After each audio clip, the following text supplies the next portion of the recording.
Last Handful of Clover, a novel by Wess Mongo Jolley, read by the author.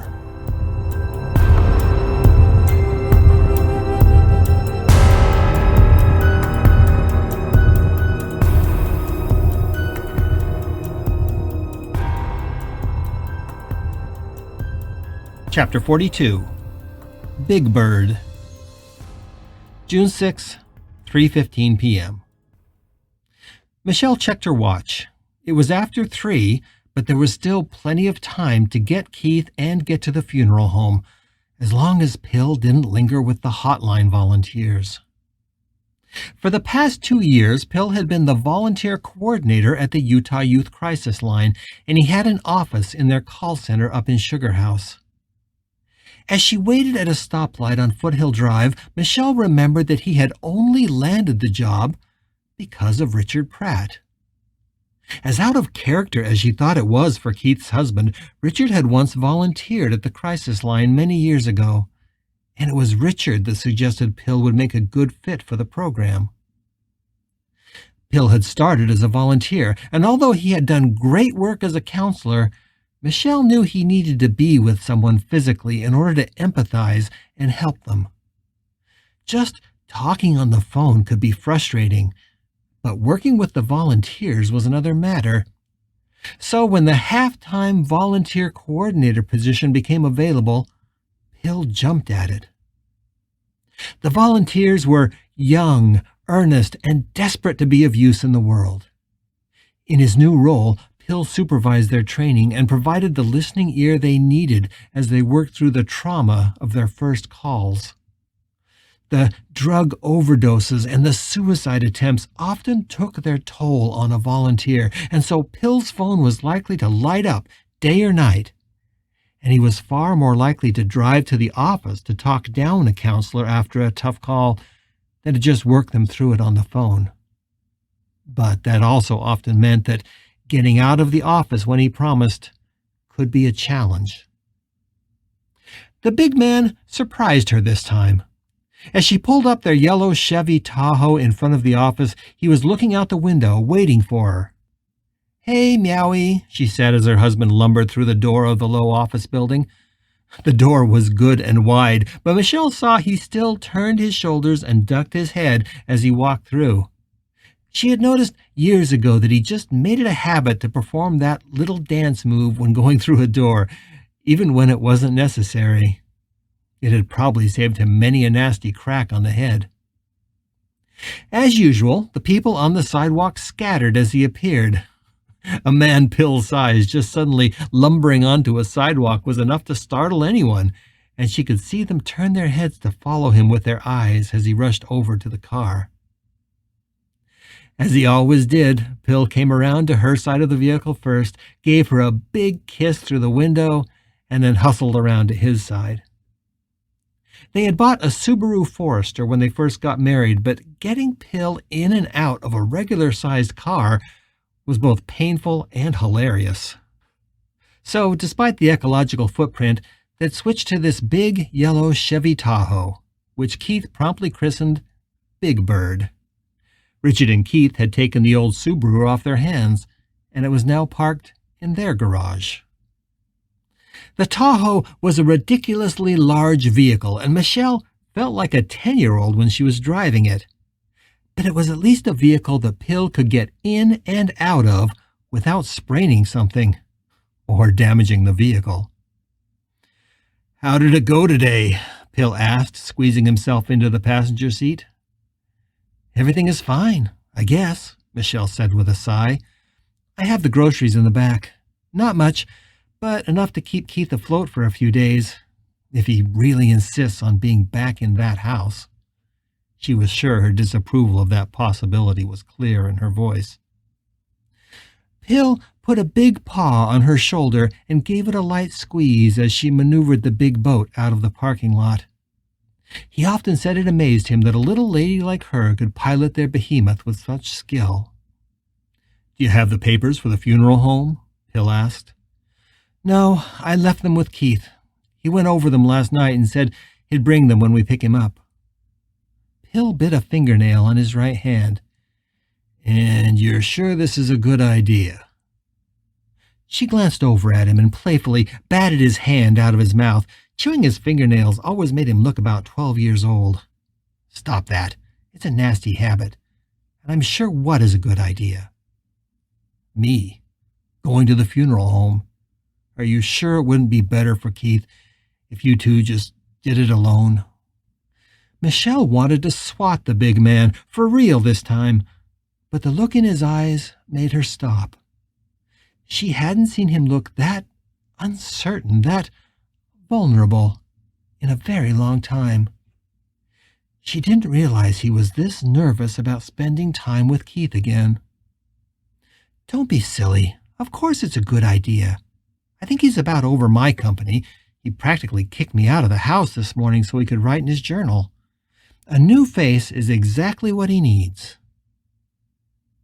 They drove in silence for a couple blocks, and then she continued, In fact, he's been asking about you, and he needs to see you.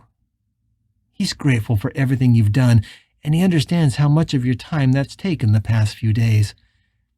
And honey, if you don't start spending more time with him, he's going to be hurt. Pill looked stricken. It's not because I don't want to, Mish. It's just that I'm not sure it would be good for him. He's fine, Meowie.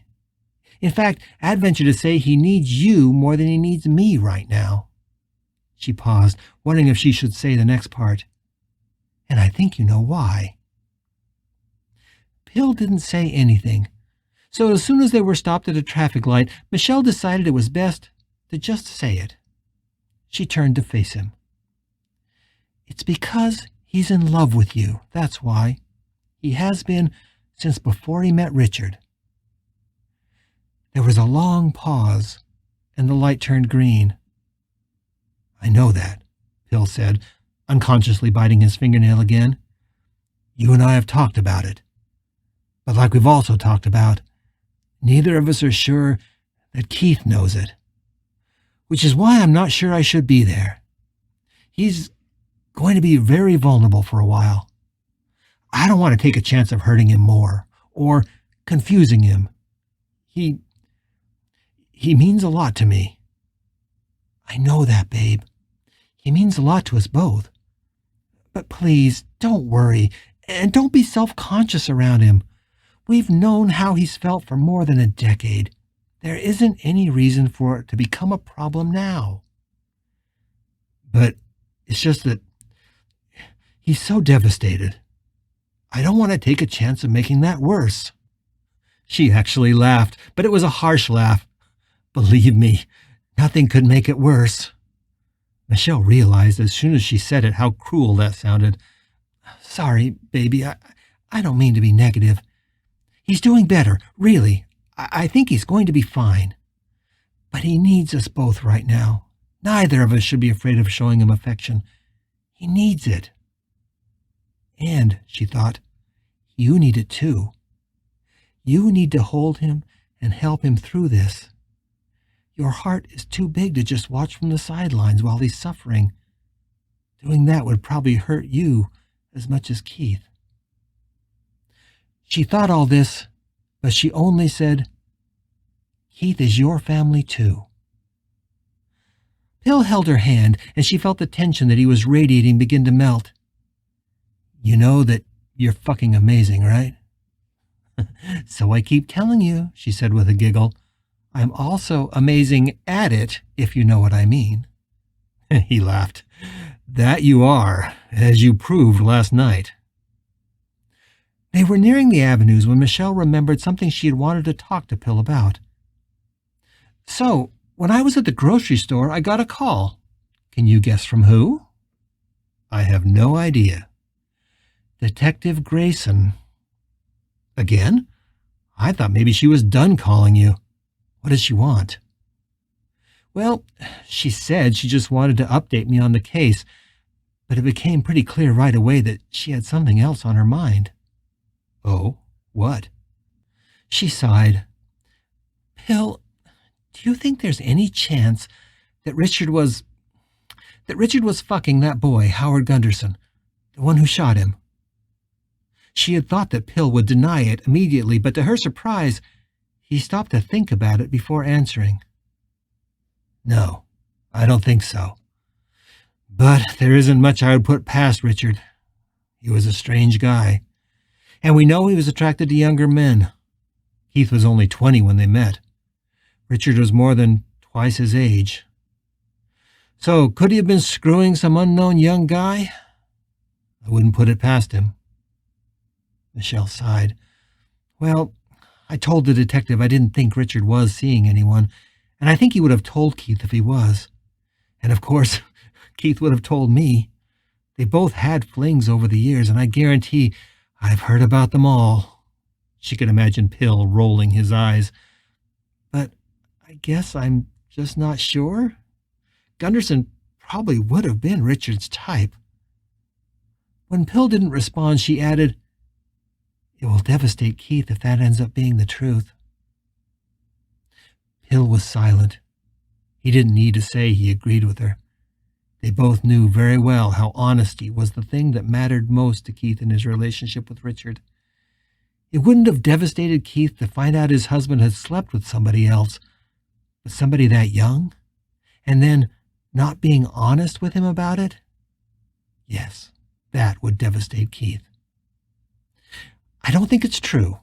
It can't be, Michelle said, hoping that would be the last word. They drove in silence. Michelle realized they had just passed their own house.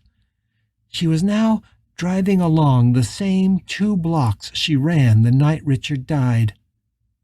She wondered if she'd ever be able to look at this street again without remembering that night. Keith was waiting in the open door as they arrived, fumbling with his keys and the brochures Michelle had left with him that morning. Michelle hopped out and grabbed the bag of groceries, leaving Pill in the SUV. She gave Keith a quick peck on the cheek as she ran into the house to throw the milk and eggs in the refrigerator. The rest she left on the counter. When she came back out, she saw the 2 men standing next to the open passenger door of the yellow SUV. Pill had enfolded Keith in his big, tattooed arms. Keith was even shorter than her, so he looked like a doll or a chubby teddy bear in her husband's thick embrace. As she walked up, she saw Keith wasn't crying. Maybe he truly was past the tears. But there were big tears silently rolling down Pill's cheeks and wetting the top of Keith's head. She thought again how much she loved these 2 men.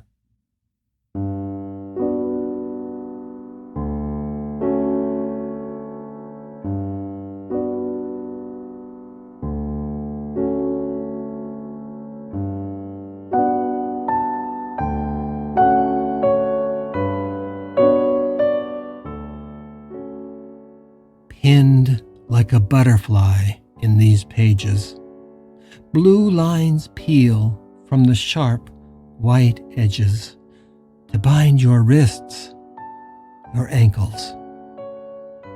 Your struggle blurs ink with sweat, staining us both.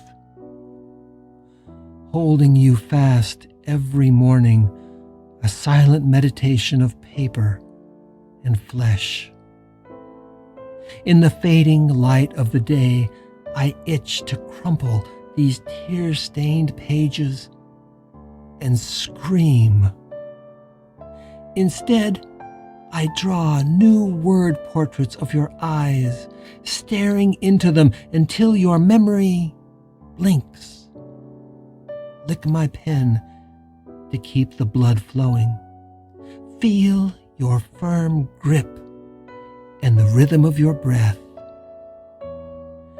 To run my fingers between your pages, flesh seeking warmth and moisture, the tap, tap, tapping of memory. Then sleep and dreams of loosening blue bonds, setting you free. I should and yet I don't. I must, and yet I can't. But close the cover and hold you against my chest. For every morning, holding you fast, I can feel you struggling against my chest. Every afternoon, from the distant shelf, I listen to your muffled singing. Excerpt from Grimoire by Keith Wu, as it appears in The Heavy Work of Vanishing, the collected poetry of Keith Wu. Edited by Pilani Kalani. Page 203.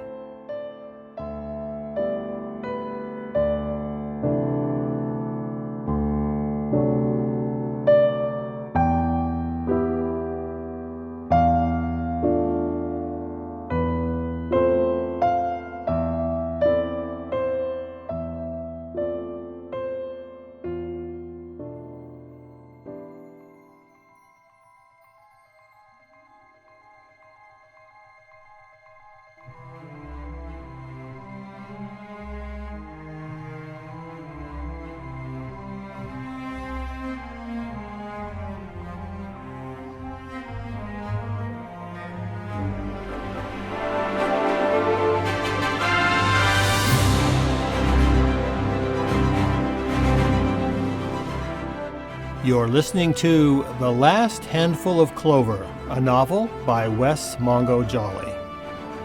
If you're enjoying this audiobook, please consider supporting the author on Patreon. That's patreon.com/Wess Mongo Jolley. And for more information, check out the author's website at wessmongojolly.com. That's WESSMONGOJOLLEY.com. Thanks for listening and stay tuned for more episodes.